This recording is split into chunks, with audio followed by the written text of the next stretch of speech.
অ্যাপের ডেভেলপমেন্ট নির্বাচনী সংস্কার ও আধুনিকায়নের লক্ষ্যে এবার পোস্টাল ব্যালটে জোর দিচ্ছে নির্বাচন কমিশন। মঙ্গলবার ইসির অডিটোরিয়ামে পোস্টাল ভোট বিডি অ্যাপের কার্যক্রমের অগ্রগতি, বিভিন্ন ধরনের প্রতিবন্ধকতা ও সংকট সমাধানে রাজনৈতিক দলের মতামত জানতেই এই বৈঠকের আয়োজন।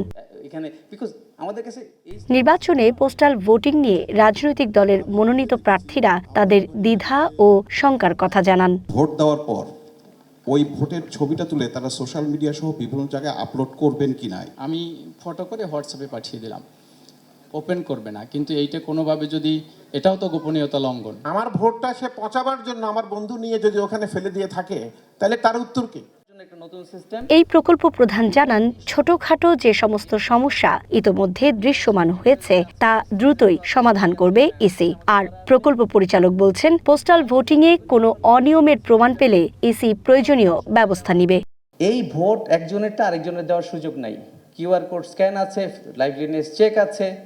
এই স্টেপগুলা ছাড়া, ওনার মোবাইল ছাড়া উনি যে পারবেন না করতে, এটা আমরা ভিডিওগুলাই খেয়াল করেছি। এটার সাথে যদি পাসপোর্ট, ইমিগ্রেশন এগুলো ফিউচার ইন্টিগ্রেশন হয়, প্রবাসীদের জন্য একটা ভালো ডেটাবেস হয়ে যাবে। আর লাস্টলি, প্লিজ বি সাপোর্টিভ। ভোটের গোপনীয়তা রক্ষা করা এটা আইন দ্বারা নির্ধারিত করা হয়েছে এবং এই গোপনীয়তা ক্ষুণ্ণ করা কিন্তু অপরাধ। ওই পোস্টাল ব্যালটে কাকে কে ভোট দিচ্ছে সেটাকে ভিডিও করে ধারণ করা, এটাও গোপনীয়তা ভঙ্গ করার একটা বিষয় আছে। আমরা এই জন্য বলেছি যে আমরা বলে দিয়েছি, যদি কেউ এরকম কোনো কিছু করে থাকে, আমাদের কাছে যদি প্রমাণিত হয়, তাহলে আমরা তাকে আইনের আওতায় আনবো। ইভেন বৈঠকে ভার্চুয়ালি যুক্ত ছিলেন বিভিন্ন দেশের রাষ্ট্রদূতদের প্রতিনিধিরা। নিবন্ধন করা প্রবাসীদের ভোটদান প্রক্রিয়া ও ভোটাধিকার প্রয়োগে ইসির পদক্ষেপের কথা তুলে ধরেন তারা। 21 থেকে 25 তারিখ পর্যন্ত, আগামী কাল থেকে এবং 25 তারিখ পর্যন্ত আমাদের যে ভোট দেওয়ার প্রক্রিয়া শুরু হবে। আমরা যেটা প্রচারণা চালাচ্ছি, তারা যেন ইমিডিয়েটলি প্রত্যেকে যেন এই ব্যালটগুলো সংগ্রহ করেন। নেক্সট যে চ্যালেঞ্জ রয়েছে স্যার, সেটি হলো সময় মতো এই ব্যালটগুলো ভোট দিয়ে বাংলাদেশে পাঠানো।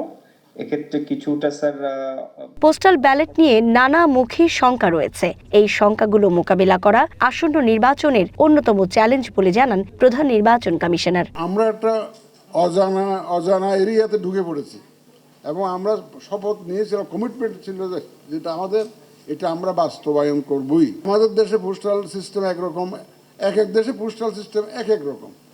এত কিছুকে অ্যাকচুয়ালি রিকনসাইল করা, ইটস এ রিয়েল চ্যালেঞ্জ। কিন্তু এই চ্যালেঞ্জ মোকাবেলা করে আমাদের টিম কাজ করে যাচ্ছে। এর আগে নির্বাচনের সার্বিক প্রস্তুতি ও পরিকল্পনা সম্পর্কে জানতে সিইসির সাথে সৌজন্য সাক্ষাৎ করেন বাংলাদেশে নিযুক্ত সুইডিশ রাষ্ট্রদূত নিকোলাস ওয়েক্স। ভুল তথ্য ও অপতথ্য কিভাবে মোকাবিলা করা হচ্ছে তা জানতে চেয়েছেন তিনি। সেটা হচ্ছে, একটা হচ্ছে মিস ইনফরমেশন, ডিসইনফরমেশন, এই জনের অপতথ্যগুলোকে আমরা কিভাবে হ্যান্ডেল করছি সেটার ব্যাপারে। আর দ্বিতীয় জিনিসটা হচ্ছে যে ওনারা বলেছিলেন যে তোমাদের সিকিউরিটি নিয়ে কোনো কনসার্ন আছে কিনা, এবং বলেছেন যে আমাদের যদি কোনো সহযোগিতা লাগে তাহলে আমরা যেন ওনাদেরকে বলি, এটা তারা তাদের সাধ্য মতন চেষ্টা করবেন। এদিকে তফসিল অনুযায়ী বুধবার প্রতীক বরাদ্দ। 22 জানুয়ারি থেকে সারা দেশে পুরোদমে শুরু হবে নির্বাচনী প্রচার। সুকন্যা আমির, ওয়ান নিউজ, ঢাকা।